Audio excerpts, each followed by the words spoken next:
வணக்கம். ஜீ தமிழில் ஒளிபரப்பாகிட்டு வர்ற சரிகமபா லிட்டில் சாம்ப் சீசன் 4 முதலாவது ஃபைனலிஸ்ட் தெரிவு செஞ்சாச்சு. அது வேறு யாரும் இல்லை, ஹேமந்த்ரா தான் தெரிவு செஞ்சுருக்காங்க. அதே மாதிரி அடுத்த ஃபைனலிஸ்ட்டாக யார் போவா அப்படிங்கிற எதிர்பார்ப்பு இப்போ எல்லா மனசுலையும் வந்துருச்சு. அடுத்த யார் போவா? நம்ம திவினேஷா இல்லை கரூர்லேருந்து பாடிட்டுருக்க நம்ம யோகேஸ்வரியா. இவங்க 2 பேருமே சூப்பராக பாடுறவங்க. 2 பேருமே மக்கள் மனதை தொட்டவர்கள். சூப்பராக பாடி எல்லா மனசும் இடம் பிடிச்சவங்க. 2 பேர்த்துக்காக மக்கள் கடவுளை வேண்டிக்கிட்டு இருக்காங்க. இவங்க 2 பேருமே வின்னர் ஆகணும் அப்படின்ற எதிர்பார்ப்பு எல்லாத்துக்குமே இருக்குங்க.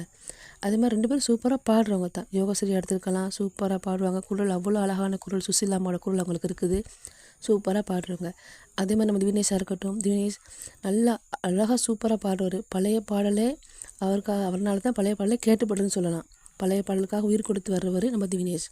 இப்படி இருக்க 2 பேரும் சூப்பராக பாடுற 2 பேர். வர்ற ஜட்ஜஸாக இருக்கட்டும், வர்ற கெஸ்ட்டாக இருக்கட்டும், எல்லாருமே இவங்கள தான் புகழ்ந்து பாடுவாங்க.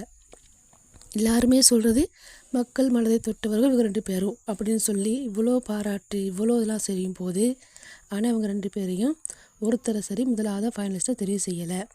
அது ஏன்னு தான் தெரியல. ஆனால் ஹேமந்த்ராவை தெரிவு செஞ்சதுக்கான எந்த வருத்தமும் எந்த ஆட்சேபனும் இல்லை. அதில் ஒரு பிரச்சனை கிடையாது. ஆனால் நல்லா பாடுறாங்க அப்படின்னு சொல்லிட்டு இப்போ ஒரு வருஷம் இருக்குல்ல, அதில் நம்ம திவினேஷ், யோகஸ்ரீ, ஸ்ரீமதி, ஹேமந்த்ரா இப்படியும் இருக்குது. இப்படி நல்லா பாடுறவங்க வருஷம் இருக்குது.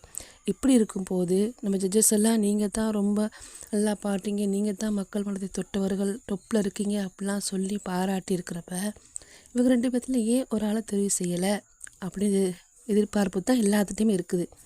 2 பேர் எல்லாருமே எதிர்பார்த்தது இவங்க 2 பேர்த்தில் ஒருத்தர் வருவாங்க அப்படின்ற எதிர்பார்ப்பு எல்லாத்துக்குங்க. அதே மாதிரி ஸ்ரீமதியும் சூப்பராக பாடினாங்க. ஆனால் ஸ்ரீமதி அன்னைக்கு பெருசாக எடுப்படலை. ஸ்ரீ சார் எடுத்தேக்க சொல்லிட்டாரு, இந்த இதுக்கு சரி வரல இந்த பாட்டு அப்படின்ட்டாரு. அது ஒரேடியாக முடிச்சிட்டார் அவர். ஆனால் ஸ்ரீமதியும் சூப்பராக பாடுற பிள்ளை தான். அதே மாதிரி யோகஸ்ரீ, திவினேஷும் சூப்பராக கமெண்ட்ஸ்லாம் வாங்கி அன்றைக்கி சூப்பராக பாடியிருப்பாங்க. ஏன் அவங்கள தெரிவு செய்யலைங்கிறது தாங்க எல்லாத்துக்கும் கேள்வி. ஹேமந்த்ரா தெரிவு செஞ்சதில் எந்த வருத்தமும் இல்லை.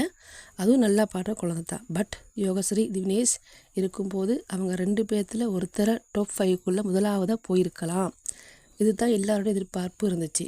நீங்கள் என்ன நினைக்கிறீங்கன்னு உங்கள் கருத்தை கீழே வந்து கமெண்ட்ஸ் பண்ணுங்கள். இந்த காணொலி உங்களுக்கு பிடிச்சிருந்தா லைக் பண்ணுங்கள், கமெண்ட்ஸ் பண்ணுங்கள். நன்றி சொந்தங்களே.